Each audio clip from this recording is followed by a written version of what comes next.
Bueno, estamos hablando entonces de todas estas cambios que nosotros vemos dentro de todo el ministerio del Señor Jesucristo, como el Señor Jesucristo tiene una posición muy diferente a la que la gente esperaba de Él, ¿cierto? No anhelaba tanto la posición que la gente esperaba, la popularidad en el ministerio de Él, entendía que era lo que el Señor había guiado a hacer a través de su ministerio, y por eso no sube con sus hermanos a la fiesta, sino que con sus discípulos entra por debajo de cuerda a la fiesta en Jerusalén, y ya cuando la fiesta iba en cierto momento, él ya se puede presentar delante de ellos ahí en Jerusalén. Eso es como lo que nosotros estamos observando del ministerio del Señor Jesucristo, y que cuando él empezó a compartir, pues ellos se admiraban de la forma como él enseñaba, y hacíamos alusión a lo que sucedió cuando él fue presentado al templo, que se pierde de la vida de José y María y termina reunido con los sacerdotes hablando sobre conceptos de Dios, y ellos se admiraban de la doctrina de Jesús. Y la respuesta que Jesús da, que sería la que veríamos en el verso 16, que dice: mi doctrina no es mía, sino de aquel que me envió. Entonces, no pertenecía a ninguna escuela rabínica, sino que Jesús era Dios, ¿cierto? La doctrina de él venía del Padre. No así vamos a notar a los discípulos, porque los discípulos no traían una doctrina nueva, ni podían traer una doctrina nueva.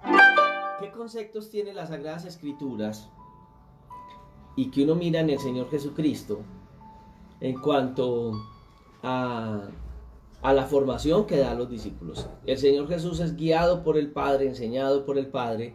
Los discípulos están ahí para que Él se basee en ellos y les enseñe entonces su doctrina. Entonces, los apóstoles aprenden la doctrina de Cristo, los 12 apóstoles, y sobre estos 12 apóstoles Él se basea.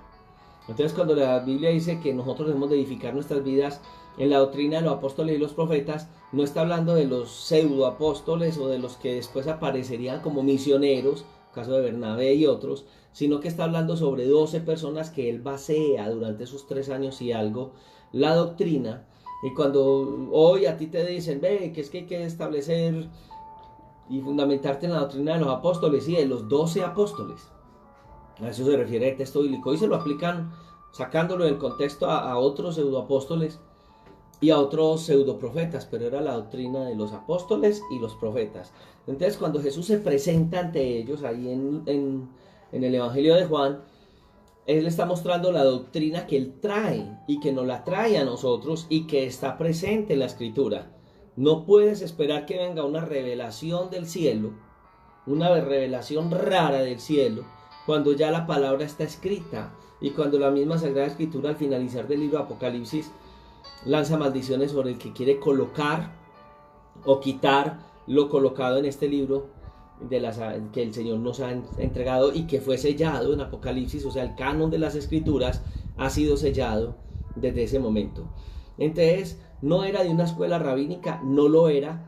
Él venía directamente del Padre. Hemos visto a través de Juan capítulo 1 y en todo el capítulo y todos los capítulos que hemos visto hasta estos 7 capítulos hemos visto acerca de, entonces, que Jesús es de Dios, que Él nos enseña directamente lo que aprende del Padre, y que nosotros vamos a mirar, por ejemplo, en el caso de Pablo, que analizábamos 2 capítulos atrás, que aunque él venía de una escuela rabínica con muchos conocimientos en ese sentido, él lo pudo hablar en Gálatas capítulo 1, versículo 11 y 12, y mostrar que la doctrina que él había traído, pues que no era una doctrina nueva que él traía, sino que era lo que había aprendido, y que el Señor Jesucristo, pues en el caso del apóstol Pablo, se lo había dictado y revelado directamente, siendo uno de los apóstoles fundamentales para nosotros entender la doctrina, el canon de las Escrituras del Nuevo Testamento.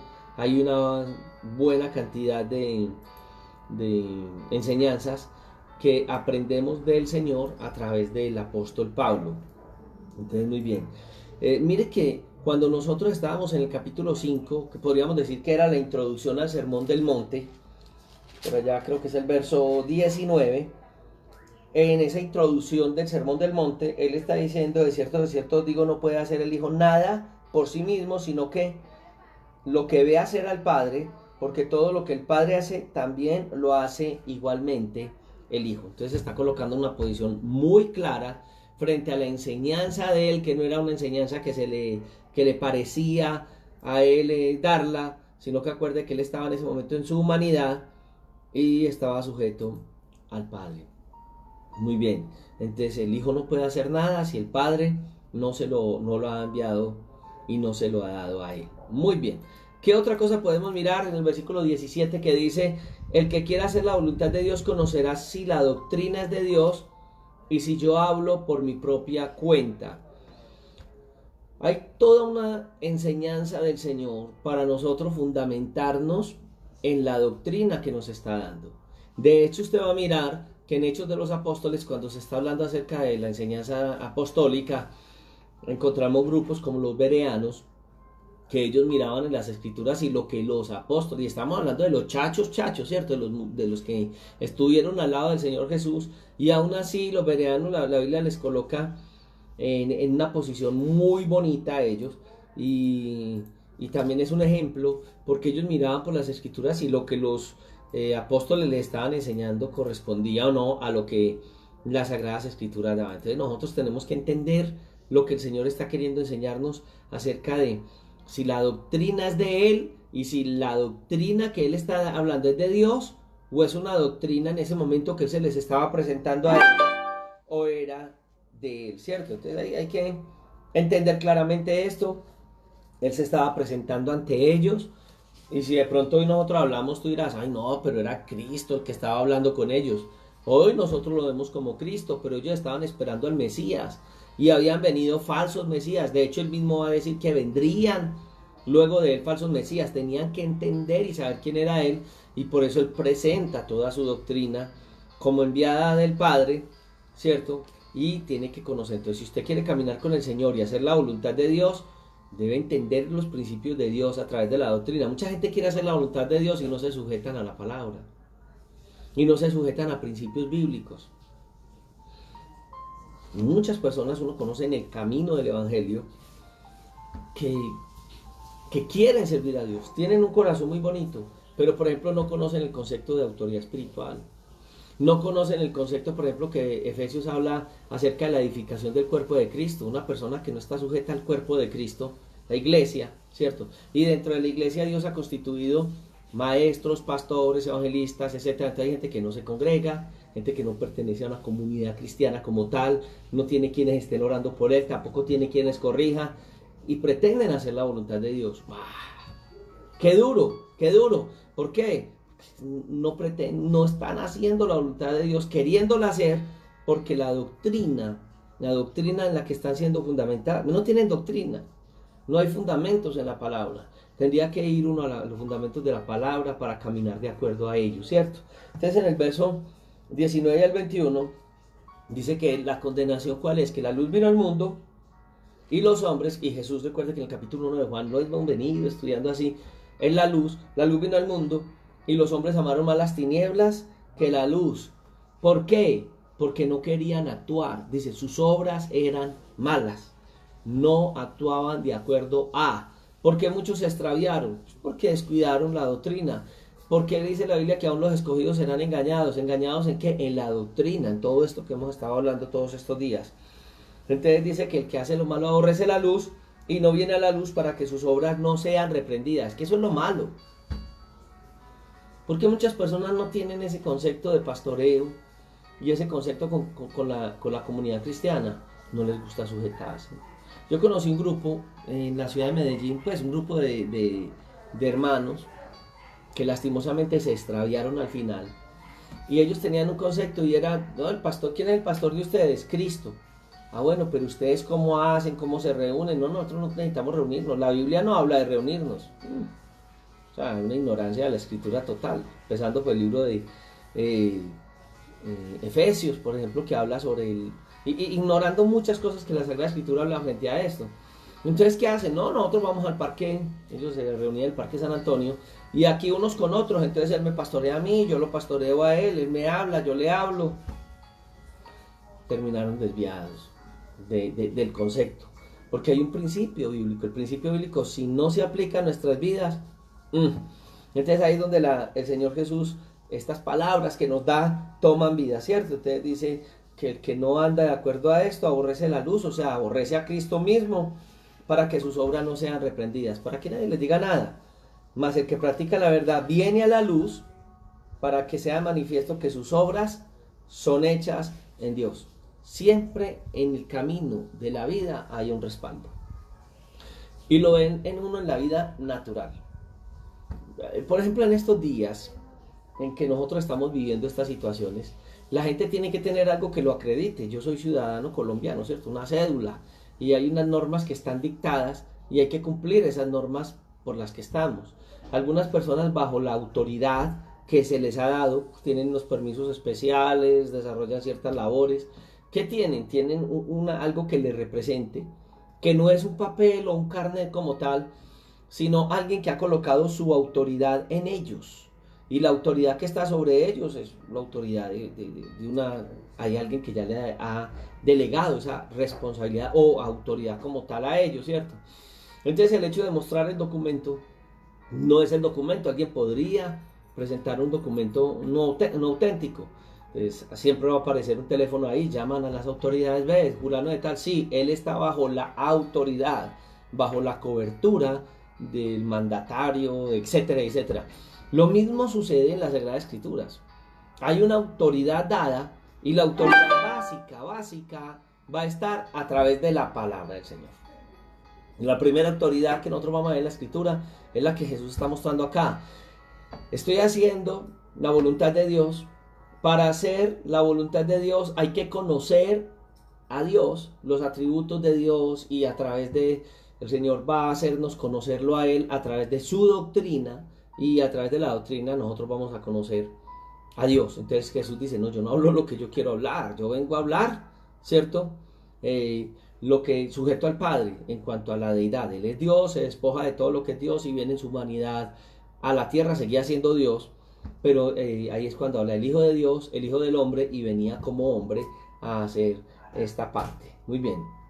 Entonces, el entendimiento de las cosas espirituales no viene solamente porque yo tenga al Señor en mi corazón o porque yo tenga las Sagradas Escrituras, sino que solamente está la Sagrada Escritura, la doctrina como tal, y está también dentro de toda ella el entendimiento de lo que Dios quiere que nosotros conozcamos, porque entonces ahí es cuando la Biblia dice que nosotros pasamos a tener la mente de Cristo, o sea, entendemos la palabra y entendemos los propósitos de Dios a través de la palabra. ¿Cuál era el anhelo de Jesús? Cumplir los propósitos del Padre. ¿A qué vino el Señor a la tierra? Pues a cumplir los propósitos del Padre. Y lo recordamos orando, Señor, que se haga tu voluntad y no la mía. Hablando de este concepto de las Escrituras, en el capítulo 5, verso 39 de este Juan dice, escudriñemos las Escrituras o escudriñad las Escrituras, porque a vosotros os parece que en ellas tenéis la vida eterna, y ellas son las que dan testimonio de mí. Tremendo. Él viene a dar testimonio del Padre, de lo que encontró en la Escritura veterotestamentaria, pero la Escritura, a través de toda ella, vamos a ver que hay un tema en esencia, desde Génesis hasta Apocalipsis. La Escritura va a hablar de Cristo. La Escritura, la palabra del Señor es cristocéntrica. Muy bien, el 40 dice, y no queréis venir a mí para que tengáis vida. Qué importante, entonces, fundamental. ¿Te acuerdas? Estos días hablamos de cómo construir, y lo que se construye son unas buenas bases, unos buenos pilares, y sobre ellos se edifica y se sobreedifica. Nosotros edificamos entendiendo los principios. Desde el Antiguo Testamento vamos a ver la revelación de Dios. Jesús va a presentarnos y va a presentarle a los judíos la revelación, esa revelación desde el Antiguo Testamento, tomando forma a través de Él. Y hoy nosotros, al acercarnos a las Sagradas Escrituras, pues vamos a encontrar a Cristo revelado a través de ella, y cuando entiendo los principios que en ella están dando, pues estoy encontrando a Cristo revelado a través de la Escritura. Un hombre me decía hace un tiempo, Bueno, pastor, yo quiero hacer una preguntita. Sí, muéstrame a Cristo. Sí, cómo no. ¿Cómo así? Es un libro. Si usted supiera lo que es, no es un libro. Es todo lo que es los principios de vida que vamos a tener a través de esta escritura, a través de la doctrina, a través de todo lo que nos ha dado. Entonces, se hace para nosotros importantísimo y necesario acercarnos a la escritura para entender lo que Dios quiere hablarnos a través de ella, ¿cierto? Entonces, acercarnos a la escritura, cuando hablamos del nuevo nacimiento, regeneración, que él hablaba del nacimiento del agua y el espíritu, veíamos que no solamente es acercarnos y ya, sino que tendríamos que haber nacido de nuevo, más a todos los que le recibieron, a los que creen en su nombre, Dios les da potestad, poder, autoridad de ser hechos hijos de Dios. Entonces va la escritura y junto con ello el Espíritu Santo nos va a guiar. Por eso el Señor Jesucristo le dice a los apóstoles en un momento, yo me voy, pero no los dejo solos, voy a enviarles al otro, al Espíritu de verdad, que Él los va a guiar a toda verdad. En Mateo capítulo 23, el verso 37, cuando Jesús está entrando, déjeme cerrar aquí que de pronto dejé encendido en este aparatico para que de pronto va a timbrarme alguna llamada, y ahí no va a timbrar nada. Uno mira que la Sagrada Escritura va a mostrar toda esta parte de Jesús, ¿cierto? Capítulo 23, verso 37, dice, al entrar él a Jerusalén, que hace ese lamento, porque él ve la condición de ellos de no entender la voz de Dios. Entonces dice, Jerusalén, Jerusalén, que matas a los profetas, o sea, quieren acallar la conciencia, porque es que no nos gusta que nos digan la verdad. No nos gusta que nos digan la verdad, y cuando alguien habla de parte de Dios, pues va a sentir comezón, va a venir ese comezón, no me diga eso, yo no quiero seguir escuchando eso, quédese callado. Que matas a los profetas. ¿Cuál era la labor de los profetas? Básicamente era traer palabra de Dios, hablar de lo que iba a suceder, y en muchos casos en ese concepto de rebelión de Israel, ya profetas, bueno, ya en la decadencia del pueblo de Israel, empiezan a hablar acerca de consecuencias negativas para el pueblo de Israel. ¿A quién le gusta escuchar a un profeta de Dios cuando anda mal? Cuando esa persona anda mal. Entonces Jesús llora y dice, matas a los profetas, apedreas a los que te son enviados. Él era uno de los enviados, siendo el mismo Dios, era uno de los enviados. ¿Cuántas veces quise juntar a tus hijos como la gallina junta sus polluelos debajo de las alas y no quisiste? Israel dividida, el reino del norte, el reino del sur, por un lado 10 naciones, por el otro 2 naciones, una crisis tremenda, guerras entre ellos mismos, un solo pueblo que Dios había querido manifestarse a ellos y era el pueblo del Señor, ¿cierto? Entonces, con gran tristeza les tiene que decir que la casa de ellos sería dejada desierta, las consecuencias de la no sujeción a los principios de la palabra de Dios. No solo sucede con Jerusalén, bueno, él venía como mensajero también, y él venía a traer las buenas nuevas de salvación. Estamos hablando del reino de Dios en estos capítulos 5, 6 y 7 de Mateo, y vamos a observar un gran dolor en el corazón del mismo, porque el pueblo lo rechazó la misma palabra de él, que es la palabra del Señor a nuestros corazones. Qué dolor para el Señor cuando nosotros rechazamos los principios de la palabra. Versículo 28. Y como ellos no bueno, está hablando Romanos, capítulo 1, verso 18, ¿cierto que no? 28, ¿cierto que no les dije? Romanos 1, 28. ¿De qué está hablando Romanos capítulo 1? Lo primero que nos está mostrando es que va a hablar de la justicia de Dios, y ya dentro del versículo 18 en adelante va a hablar acerca de la culpabilidad del hombre. La primera parte de este capítulo nos va a decir cómo se revela la ira de Dios, cómo se revela también Dios a través de la deidad, cómo es son las etapas de incredulidad del mundo gentil, y por allá del 24 en adelante habla de esa incredulidad del mundo gentil, y entonces él termina diciéndoles a ellos, habiendo conocido a Dios, no le glorificaron como a Dios ni le dieron gracias, sino que se envanecieron en sus razonamientos y su necio corazón fue entenebrecido. Y sigue hablando de ese corazón cuando Dios se muestra, pero no entendemos, no lo seguimos, no abrimos el corazón a Dios, ¿cierto? Entonces el versículo 28 dice, y como ellos no aprobaron, y habla del mundo gentil en ese momento, de los que no quisieron recibirlo. Y tienes que pensar en algo. En el momento que Romanos está hablando de ese mundo gentil que no reciben al Señor. ¿Qué tal nosotros que pretendemos, y ya voy a enseñarles o ya vamos a meditar sobre por qué digo pretendemos, seguir a Dios? Porque dentro de nosotros hay gente que no ha nacido de nuevo. ¿Quiénes no han nacido de nuevo entre nosotros? Pueden venir a la iglesia, pueden cantar, es más, pueden predicar, pueden ministrar para Dios, con una guitarra, lo pueden hacer.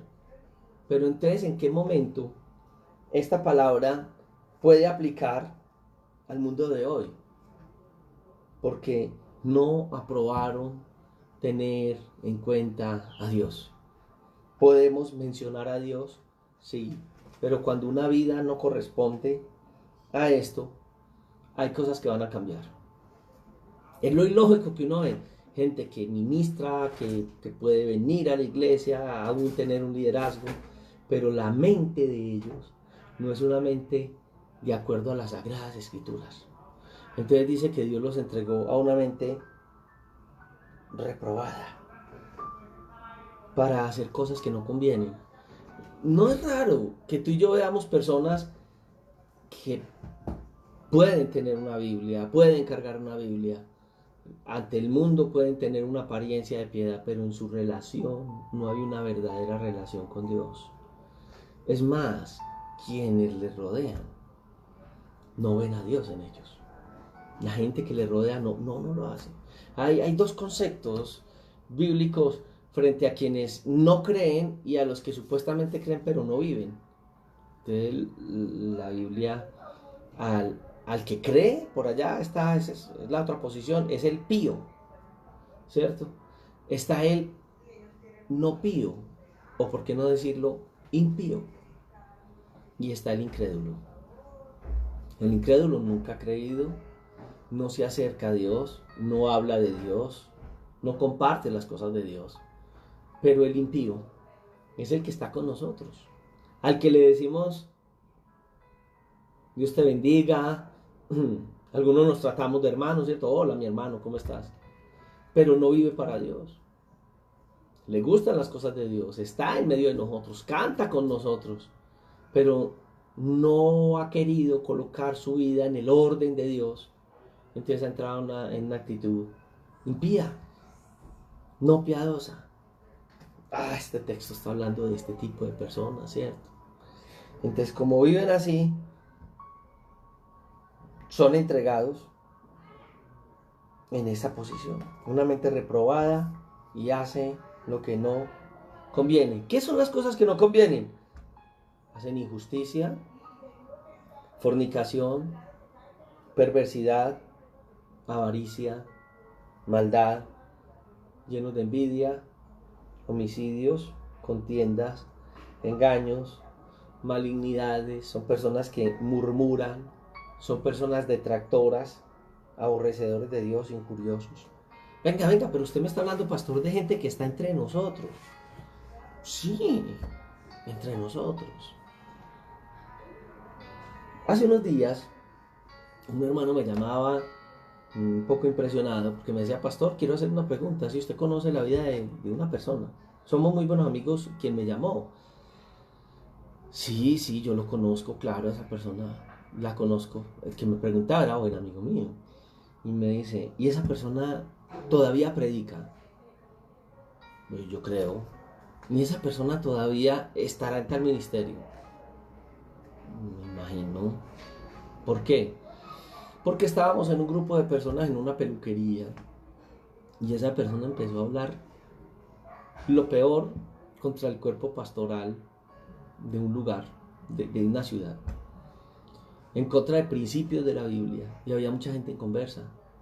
Y en la forma en que este hombre habló, el inconverso va a endurecer su corazón a Dios. Por eso quería saber si él todavía predicaba. Pues yo me imagino que lo hace. Pero claro, es una persona que puede hablar muy bonito de Dios, pero su vida no corresponde. En medio de las crisis, cuando entra en crisis y Dios no hace lo que esta persona, he conocido momentos donde esta persona, sí conocí algo de esta persona que me decían que renegaba demasiado. Hombre, pero esa persona que predica tan bonito, reniega demasiado. Cuando Dios no le da lo que él quiere, reniega de Dios. Si reniega de Dios es capaz de renegar de cualquiera. Tiene una mente rara. Habla de Dios, sí habla de Dios. Pero es que hablar de Dios, cualquiera habla de Dios, entre comillas, estoy hablando de hablar. Jesús le dice a la gente, hablando de los discípulos, ustedes por los frutos los conocerán. Pero cuando ya está solo con sus discípulos les dicen, cuidado, por vuestros frutos os conocerán. A uno les dicen, ustedes los van a conocer por los frutos, y a los propios discípulos les dice, cuídense, ¿cierto? Nosotros no vivimos de lo que la gente diga de nosotros. Pero qué importante es que lo que digan de nosotros, pues lo digan mintiendo. Que es lo que en la Sagrada Escritura nos lleva a eso. Pues. Al tener una limpia conciencia, porque contra gente que ama a Dios se levantará gente que hablará. Pero si esa gente que ama a Dios tiene al Señor de su lado, contra Daniel se levantaron y no pudieron, porque Daniel era un hombre que amaba a Dios. Estaba bajo los principios de la palabra, bajo la sujeción de la palabra, y Dios pudo usarlo de esa manera. Versículo 18. Jesús dice, el que habla por su propia cuenta, su propia gloria busca, pero el que busca la gloria del que le envió, este es verdadero y no hay en él injusticia. Acuérdate que Jesús venía a hablar del Padre. Y todo lo que Jesús en la tierra hizo no fue dar testimonio del mismo. Y él lo está diciendo ahí. Él dio testimonio del Padre. Pero dando testimonio del Padre, ya la Biblia termina mostrándonos en el Nuevo Testamento que el Padre da testimonio de él. Bueno, Jesús también es Dios. Pero porque Jesús estuvo sujeto a la autoridad del Padre. En ningún momento contradijo la deidad. Nosotros entendemos la deidad. Entendemos que la deidad son tres personas en Dios. Y eso tiene que estar claro en ti esta mañana porque estamos hablando del testimonio del uno y del otro. Hay quienes niegan la doctrina de la deidad, ¿cierto? He escuchado que hay quienes niegan la doctrina de la deidad. No, es que el término Trinidad no aparece en las Sagradas Escrituras. Eso es más cierto que cualquier cosa. Usted no va a encontrar que la Biblia diga Trinidad. Y de pronto alguna persona de la unicidad me dijo una vez, ustedes no creen en la Trinidad, ustedes creen en algo raro. No, en la Biblia no menciona Trinidad. Pero yo te digo otra cosa. En la Biblia no dice Biblia. ¿Cómo que no? En la Biblia dice escrituras, vino mi palabra de Jehová, etc. Pero no va a decir Biblia. Biblos es un vocablo que habla de una colección de libros en la Biblia. No habla de esto. En las Sagradas Escrituras aparece un texto que es en 1 Juan 5:7, ¿cierto? Y los de la unicidad favorecen más una posición de la alta crítica que dice que no, que ese texto bíblico no aparece en los originales. Pero es que si 1 Juan no tuviera el versículo 7, todo el texto, todo el capítulo 5 va a presentar la deidad, el Padre, en Cristo como el verbo encarnado y el Espíritu Santo. O sea, en la deidad está el Padre, Hijo y Espíritu Santo, un solo Dios. Cada persona de la deidad es parte de un solo Dios. Y eso lo enseña la Biblia con una claridad del libro. Desde el primer versículo de la Biblia ya nos muestra un Dios y una pluralidad en Dios. Y cuando Dios construye, vamos, descendamos, hagamos, etc. Es un concepto muy bíblico. No me voy a meter allá. En otro momento hablé de esto. Vamos a llegar a unos textos tan claves que vamos a ir y digerir toda esta parte de la deidad. Pero lo que quiero decir es que cada persona de la deidad tiene una función específica. Y cuando cumple su función específica, honrando, porque por ejemplo en el caso de Cristo vino a hablar del Padre, honró al Padre, dio testimonio del Padre, pero ya el Nuevo Testamento va a dar que el Padre da testimonio de Él. No buscó su propia gloria. No buscó su propia gloria. En Jesús no había injusticia. Había una perfecta armonía entre la enseñanza y el Espíritu Santo. Es más, el Espíritu Santo no se va a presentar a sí mismo en esta dispensación, le podríamos llamar. Porque aunque la deidad está actuando, Él no da testimonio del mismo. Él habla y da testimonio de Cristo en nosotros. Y recibimos esa gran bendición. Cada uno cumpliendo su función como parte de la deidad. En el verso 19, ya el Señor nos dice, no os dio Moisés la ley, y estaba hablando de la circuncisión, porque lo vemos en el versículo 22 y 23, ¿cierto? De este mismo. O sea, vamos en el 19. Quiero leer de ahí en adelante para que podamos entenderla. 7:19 al 23. No os dio Moisés la ley, y ninguno de vosotros cumple la ley. ¿Por qué procuráis matarme? Respondió la multitud y dijo, demonio tienes, ¿quién procura matarte? Y Jesús le respondió y le dijo, una obra hice y todos os maravilláis. Por cierto, Moisés os dio la circuncisión, no porque sea de Moisés, sino de sus padres. Y en el día de reposo circuncidáis al hombre. Si recibe el hombre la circuncisión en el día de reposo para que la ley de Moisés no sea quebrantada, ¿os enojáis conmigo porque en el día de reposo sané completamente al hombre? No juzgue según la apariencia, sino según justo juicio. Bueno, Jesús era el Señor del día de reposo y tenía que sanar en el día de reposo. Él le decía, ustedes no cumplen la ley porque ustedes circuncidan en día de reposo. Jesús estaba sanando en día de reposo. Entonces Él les dice a ellos, y entonces ¿por qué me procuran matar?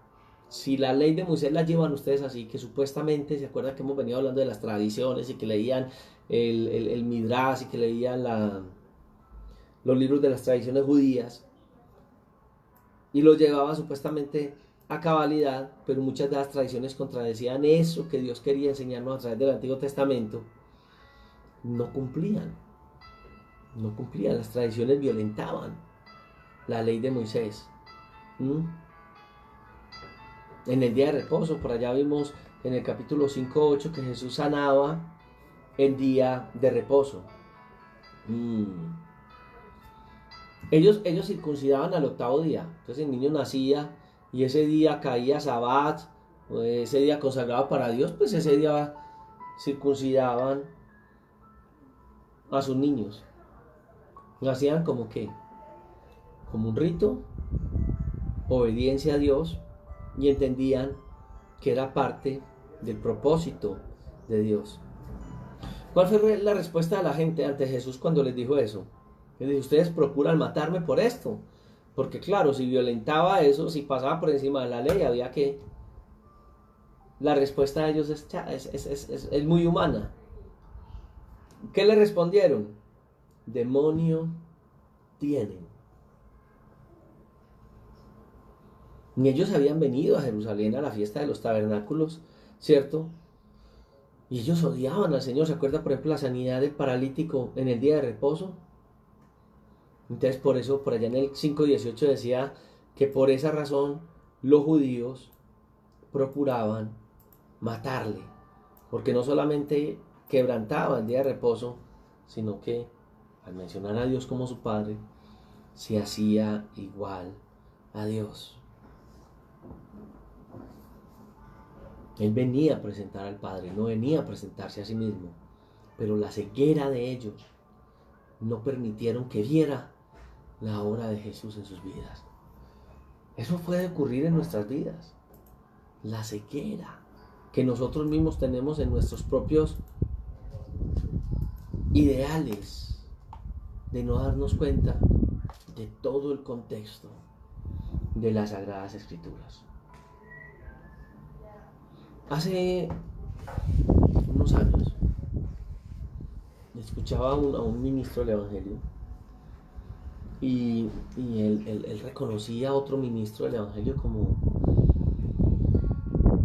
bueno, a otra persona que predica el Evangelio, pero su vida y su doctrina totalmente opuesta a la palabra.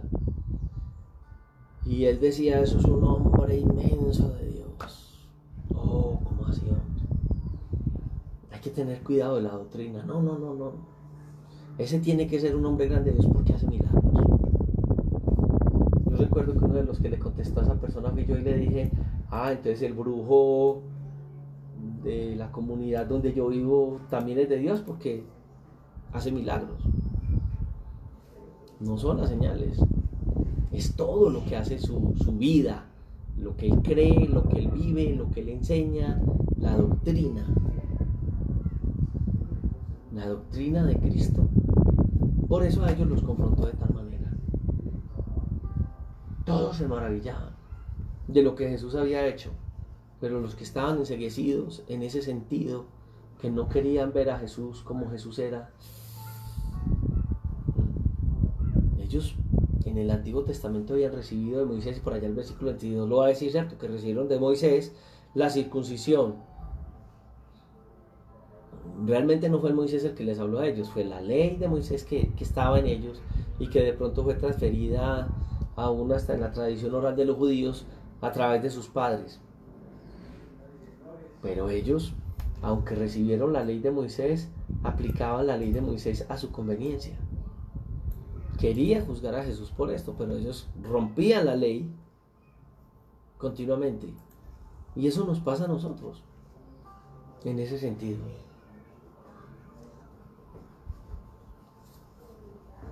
El principio para Dios primaba en cuanto a la misericordia de Dios para salvación. Entonces coloca el ejemplo, ¿no habéis oído cuando él y los que estaban con el Mateo 12, del 3 al 4, una de las tantas respuestas de Jesús, dice que, hablando de David, cómo entró en la casa de Dios y comió los panes de la proposición, pero no les era lícito comer ni a él ni a los que con él estaban, sino solamente a los sacerdotes. Ellos sabían y alababan y tenían a David como uno de esos hombres grandes de Dios. Y cuando él les presenta esto, y también les dice en Mateo 12:5, ¿no habéis leído la ley como en el día de reposo los sacerdotes en el templo profanaban el día de reposo y son sin culpa? Y cuando Jesús sana a la mujer que estaba encorvada, que no se podía enderezar, ¿cierto? Y que le critican que porque ese día es la sana, un día de reposo, y le dice, hipócritas, cada uno de vosotros no desata en el día de reposo su buey y su asno del pesebre y lo lleva a beber. Esta hija de Abraham, que Satanás había atado por 18 años, no se debía desatar de esta ligadura en el día de reposo. También cuando el Señor sana al hombre hidrópico en el día de reposo, les dice a ellos, ¿es lícito sanar en el día de reposo? Ellos se callaron. Y él tomándole, les sanó y les despidió, y dirigiéndose a ellos dijo, ¿quién de vosotros si su asno o buey cae en algún pozo, no lo sacará inmediatamente, aunque sea el día de reposo? Y no podían replicarle a Jesús estas cosas. También habla de hablando de la circuncisión, Juan 7:22,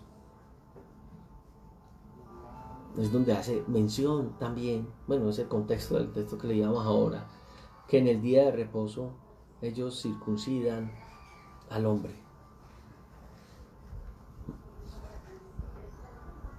La circuncisión era una ley antigua que ellos tenían en medio de sus hábitos. Pero mire que la circuncisión, en la forma como el pueblo de Israel aplicaba, eran más conceptos que sus propios padres daban que la ley de Moisés. En la ley de Moisés se decía y se habla acerca de la circuncisión. Pero mire qué tremendo, porque ellos, por esa propia conveniencia, la habían adoptado de la manera que había sido una tradición oral. entre sus padres. Versículo 23. Si recibe el hombre la circuncisión en el día de reposo para que la ley de Moisés no sea quebrantada, os enojáis conmigo porque en día de reposo sané completamente a un hombre. Eran inconsecuentes en cuanto a su forma de actuar delante de Dios. Él venía a hablar algo especial. Él era y él es el cumplimiento de la Escritura. Él es el Mesías prometido que viene a ellos. Y viene a tratar algo en el corazón. Recuérdense que ellos vivían bajo la ley, practicaban la ley. Y el Señor tiene que hablar acerca de esa parte. Tendría que haber un cambio en sus corazones. Tenía que escribirse la Escritura no en un papel, sino en sus mentes. El propósito de la ley no era esclavizar al hombre. El propósito de la ley era haber sido dada para salvaguardar al hombre. Por eso era necesario que hubiese un cambio. Y ese cambio iba a implicar un cambio en la mente y en el corazón del hombre. Y por eso fue profetizado. Y Hebreos habla de cumplimiento. Después de aquellos días, dice Dios, pondré mi mente en mis leyes, en sus corazones y en sus mentes las escribiré. Propósito de Dios. No solo bajo la ley, no solo en un papel escrito, sino que esta ley tiene que morar en sus corazones. Recuerde que el capítulo 7 nos comienza a hablar y Jesús empieza a hablar acerca del testimonio de Él mismo. Que Él viene a dar testimonio de lo que el Señor a través de la palabra había dado. Y que para nosotros recibirlo, tenemos que recibir ese testimonio de la palabra en nuestros corazones, no en la práctica como tal y ya, sino en nuestra vida como una práctica de fe.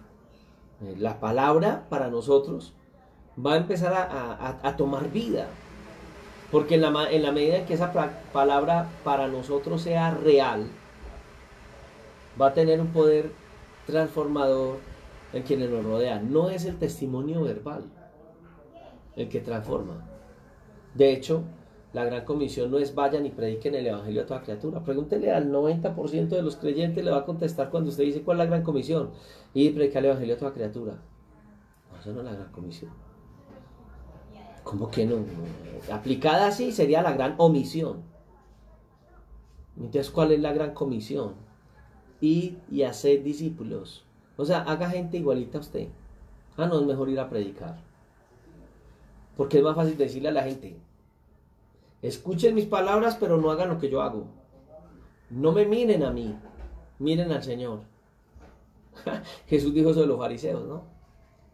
Hagan lo que ellos, las enseñanzas de ellos, practíquenlas, pero no hagan lo que ellos hacen.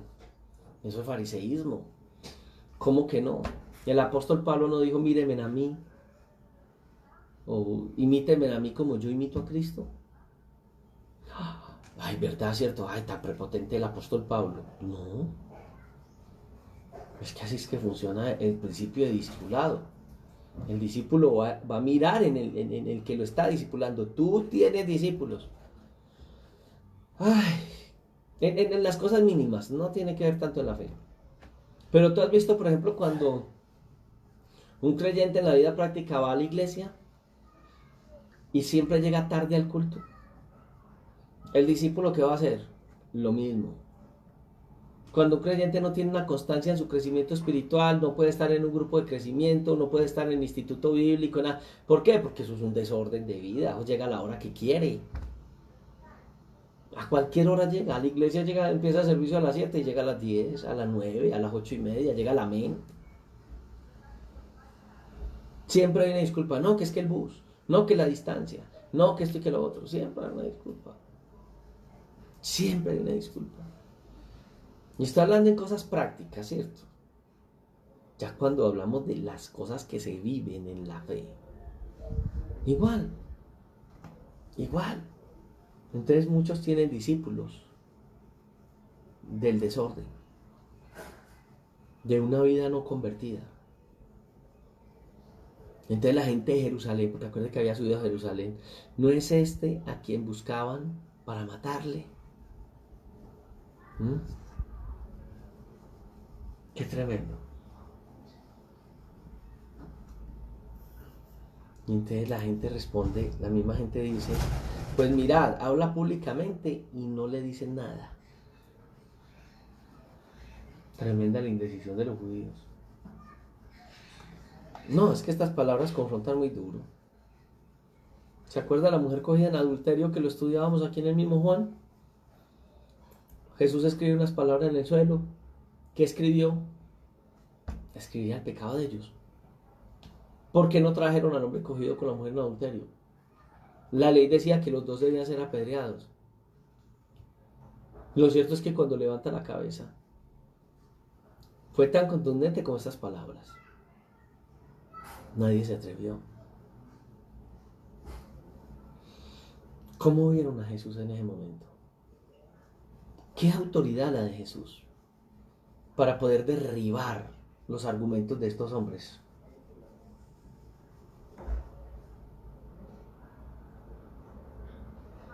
Aún así el rechazo siempre va a estar, porque en el versículo 27 dice, pero sabemos de dónde es, mas cuando venga el Cristo, nadie sabe de dónde sea. Siempre ellos veían con ojos humanos. Ellos siempre tuvieron un concepto de las cosas de Dios. ¿Cómo esperaban ellos a un Mesías prometido? Pues ellos esperaban a un Mesías prometido como ellos se lo imaginaban. Como ellos se lo imaginaban. Qué diferencia tan grande.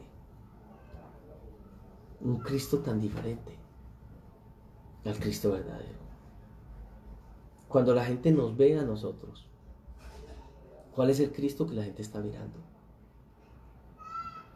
¿El Cristo de la Biblia? ¿El Cristo poderoso? ¿El Cristo transformador? ¿O nuestro Cristo? Un Cristo desfigurado. ¿Cierto? ¿Cómo ve la gente al Cristo hoy? ¿Qué pecado? La gente le da pesar de Cristo, el Cristo que les muestra. Pues allá un mamarracho en una cruz, vuelto nada. Ese es el Cristo que la gente vive. ¿Qué pecado? Ahí, sin autoridad y sin poder. Ese no es el Cristo verdadero. El Cristo verdadero es poderoso. Nuestro Cristo está resucitado. No anda en una cruz. No es un Cristo totalmente desvirtuado. Nuestro Cristo es un Cristo poderoso. Qué bueno mirar a Jesús como lo que Él es hoy en nuestras vidas. ¿Por qué no decir en este instante, Señor, muéstrame tu gloria? Cristo, quiero conocerte. Hay un coro que dice, anhelo conocerte. Anhelo siempre estar cerca de ti. Bueno, en el mismo coro dice, yo sé que te he fallado, tu presencia descuidado, limpia todo lo que hay en mi vida. Señor, nos presentamos delante de ti con un corazón dispuesto. Tu palabra nos dice que a un corazón contrito y humillado, tú no desprecias, Dios, sino que a un corazón contrito y humillado, Señor, tú bendices. Y aquí estamos delante de ti, colocando nuestras vidas completamente, Dios mío. Quita todas las máscaras por las cuales a veces nos autoengañamos y que podamos mirarte tal y cual tú eres. Te adoramos y bendecimos y damos gracias. En el nombre de Jesús.